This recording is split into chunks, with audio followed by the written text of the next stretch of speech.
Salut tout le monde. Une vidéo pour expliquer comment est-ce qu'on peut configurer le service de courriel sur Packet Tracer, donc sur les équipements ici, pour que un PC puisse envoyer un email à un autre. Pour ceci, nous avons besoin d'avoir des configurations de base déjà faites. Dans notre cas, vu que le serveur email et les clients sont dans le même sous-réseau, on n'a pas vraiment besoin de faire du routage pour tout de suite. Donc vraiment juste les configurations de base devraient être suffisantes pour commencer. Nous avons besoin d'un nom de domaine. Dans notre cas, le nom de domaine choisi, c'est laboratoire.ca. OK. Donc, pour commencer, on va aller sur notre serveur, cliquer au niveau de service et aller sélectionner email. Ici, nous rentrons notre nom de domaine qui est laboratoire.ca. OK, juste ici. Et nous allons créer des utilisateurs. Dans notre cas, on va créer un premier utilisateur qu'on va décider d'appeler client 1, qui va être l'utilisateur à qui appartient ce PC client 1. On va mettre un mot de passe, disons Cisco, pour faire simple. On va le définir et on va cliquer sur le plus ici pour rajouter le premier client. Si je clique là-dessus, vous allez voir que le user, c'est bien client 1 et le mot de passe, c'est Cisco. Je vais rajouter un autre client, donc juste en modifiant ici le nom du user, donc client 2. Pour faire simple, je vais garder le même mot de passe et je vais cliquer sur plus. Je viens de rajouter un autre client. On aurait pu par exemple avoir un autre user qu'on appelle administrateur et lui donner un autre mot de passe qu'on appellerait par exemple Cisco et le rajouter là. Donc voilà comment je crée mes utilisateurs. Se rassurer que le service est switché à on, donc allumé, ok, avant de commencer à faire des tests. La deuxième étape ici va consister à rajouter une entrée dans le serveur DNS pour permettre la résolution de ce domaine. Ok. Donc, dans notre cas, on vient sur notre serveur. Si vous avez un serveur DNS séparé, vous faites là-dessus. Donc, vous allez sur votre serveur, vous créez un record, vous mettez votre nom de domaine et l'adresse IP de votre serveur DNS. Okay. Donc, pour faire simple, ici, j'ai mis les deux sur le même serveur et que je vais faire add. Je sauvegarde. Bon, add. OK. Je vérifie que l'adresse IP est bonne et j'allume le service toujours. Parce que si je n'allume pas le service, ça ne va pas fonctionner. J'ai allumé le service. Troisième étape, je vais me diriger vers mes clients et ça va être pour configurer le service email au niveau du client. Je viens cliquer ici sur email, donc je clique sur desktop. Par la suite, je vais à email et je vais cliquer sur configure mail.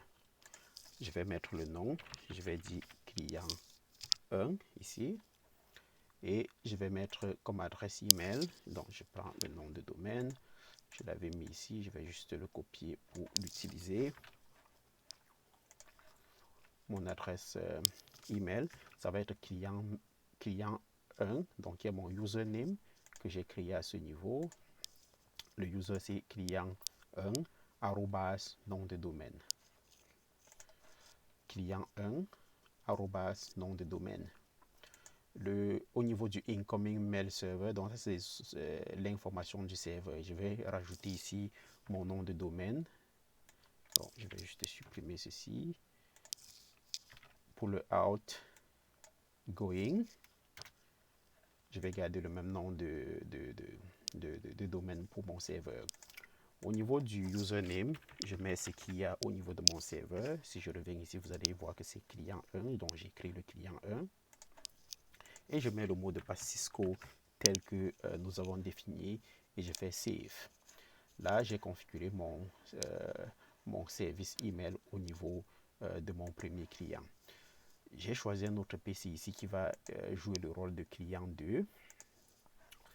Juste un rappel, ici, toutes les configurations d'adresse IP sont déjà faites.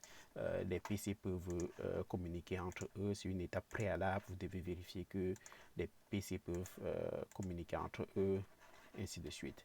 Et avec le serveur également. Donc, client 2, je clique sur email, je fais configure email. Le nom, je vais l'appeler client 2. Ici, email adresse, je vais l'appeler client 2, nom de domaine, comme ici.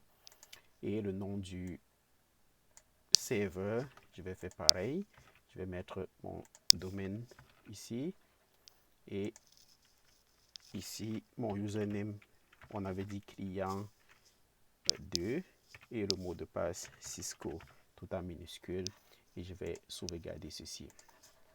Une fois ceci fait, nous devrions être en mesure de faire notre premier test. Je vais faire mon premier test en envoyant un email à partir de client 2 vers client 1. Donc voici mon client 2. Je vais juste faire compose. Je mets l'adresse email du destinataire. Dans mon cas, c'est client1@laboratoire.ca. Comme sujet, je peux dire test. Je dis test 1. Disons ça comme ça. Il veut dire ceci est le premier test. Je vais faire send.